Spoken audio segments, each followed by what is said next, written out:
کلندر آخر کون ہوتا ہے اور آخر کیا وجہ ہے کہ حضرت لال شہباز قلندر رحمت اللہ تعالیٰ علیہ کو کلندر کہا جاتا ہے؟ صوفیہ کرام ارشاد فرماتے ہیں کلندر اصل وہی ہوتا ہے کہ جو شریعت کا پابند ہو، شریعت کی پابندی کرنے والے کو کلندر کہا جاتا ہے۔ مصنف کتب کثیرہ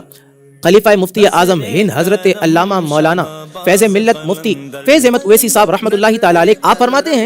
فرماتے کلندر وہ ہوتا ہے جو خلائق کے زمانہ سے ظاہری اور باطنی تجربہ حاصل کر چکا ہو اور وہ شریعت و طریقت کا پابند ہو۔ اصل کلندر تو وہی ہی ہوتا ہے، بے نمازی ہو، اس کی داڑھی نہ ہو یا پھر مونچھیں جو ہے لمبی ہو اور عورتوں کی طرح بال لمبے لمبے ہو اور وہ دعویٰ یہ کرے کہ ہم کلندر ہیں، ہماری لائن جو ہے یہ کلندروں سے ملتی ہے، تو ہرگز ایسا درست نہیں۔ اب حضرت